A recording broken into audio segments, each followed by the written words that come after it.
Há muitos anos, em uma vila isolada e cercada por uma floresta densa, histórias de terror sobre um velho bruxo alimentavam o medo dos moradores. Arnaldo era seu nome, mas poucos o chamavam assim. Para eles, ele era apenas o bruxo da floresta. Ele vivia em uma velha cabana escondida entre as árvores.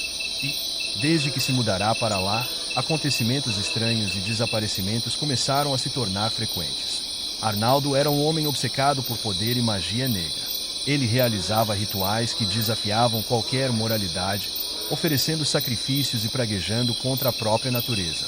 Em sua busca por forças além da compreensão humana, ele invocava entidades obscuras, crente de que nada poderia detê-lo. Mas, numa noite de lua cheia, o destino lhe pregou uma peça cruel. Durante um de seus rituais, algo deu errado. A lua parecia brilhar mais forte, e o ar ao redor dele começou a pesar. Arnaldo, assustado, tentou interromper o feitiço, mas era tarde demais. Um frio cortante o dominou, seguido de uma dor insuportável que se espalhou por todo o seu corpo. Ossos começaram a se contorcer, sua pele se rasgava, e sua visão ficou tingida de vermelho. Ele gritava, mas o som que saía era mais um rosnado selvagem do que um clamor humano. Naquela noite, Arnaldo foi amaldiçoado. A cada lua cheia, ele se transformaria em uma besta enlouquecida, um lobisomem consumido pela sede de sangue e pelo ódio. Na primeira noite de sua maldição, a criatura monstruosa que Arnaldo se tornará invadiu a estrada de terra que levava ao vilarejo. Maria, uma senhora conhecida por suas visitas noturnas aos parentes na vila ao lado, foi a primeira vítima. Ela andava calmamente, quando percebeu um barulho vindo do mato. Antes que pudesse reagir, a criatura saltou sobre ela, rasgando-a com garras afiadas e dentes monstruosos. Na manhã seguinte, apenas um rastro de sangue e pedaços de tecido foram encontrados na estrada de terra. Os moradores, apavorados, começaram a se entreolhar, sem saber o que pensar. Foi um animal selvagem? Questionavam. Mas a brutalidade dos ferimentos deixava claro que o ataque não era algo natural. As semanas passaram, e os ataques começaram a se repetir. Em cada noite de lua cheia, um novo desaparecimento ou assassinato era descoberto ao amanhecer. Os corpos das vítimas estavam sempre destroçados, com marcas profundas de garras e mordidas. Logo, os moradores passaram a chamar o responsável por esses massacres de o lobisomem louco. Ninguém ousava sair à noite, e as casas eram trancadas com ferrolhos pesados. Entre os sobreviventes do vilarejo, uma jovem chamada Rosa começou a perceber um padrão. Ela notou que todos os ataques ocorriam próximos ao caminho que levava à cabana do bruxo, e rumores começaram a circular, sugerindo que o próprio Arnaldo pudesse estar envolvido, de alguma forma, com a criatura. Apesar do medo, Rosa se sentia compelida a descobrir a verdade.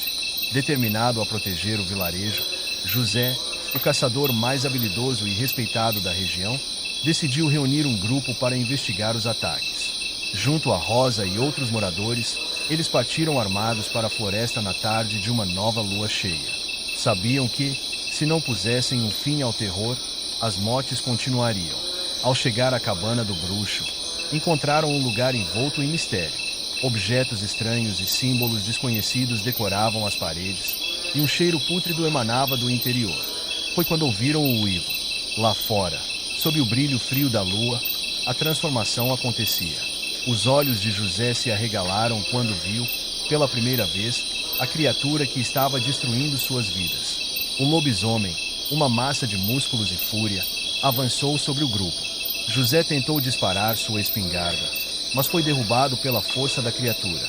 Em um ato de coragem, Rosa usou uma faca prateada, que diziam ser capaz de enfraquecer seres das trevas, para cravar no ombro do monstro. O lobisomem uivou de dor, mas o golpe só aumentou sua raiva. Ele lutou com mais violência, forçando os outros a recuar. José e Rosa, feridos mas determinados, conseguiram se esconder entre as árvores, enquanto o lobisomem os caçava.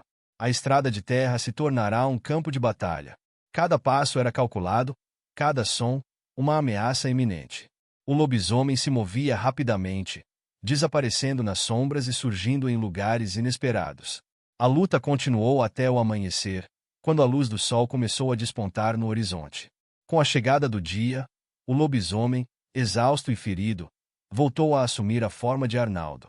José e Rosa se aproximaram, surpresos ao ver o corpo do bruxo, coberto de feridas e completamente humano. Eles compreenderam que a criatura era, na verdade, o próprio Arnaldo, condenado a essa sina. Arnaldo, enfraquecido e sem forças para lutar, encarou José e Rosa com um olhar de desespero. Ele sabia que não havia escapatória. Em um último ato de compaixão ou vingança, José o poupou do sofrimento com um golpe fatal. O bruxo deu seu último suspiro na estrada de terra, onde tantas vítimas haviam perecido. Após a morte de Arnaldo, o vilarejo se libertou do terror que o lobisomem trouxera. Mas, nas noites de lua cheia, aqueles que ainda ousavam cruzar a estrada de terra dizem ouvir ao longe, nos recônditos da floresta, o eco distante de um uivo que jamais desapareceu completamente. Agora se inscreva no canal e deixe o gostei se não vou atrás de tu, cabra.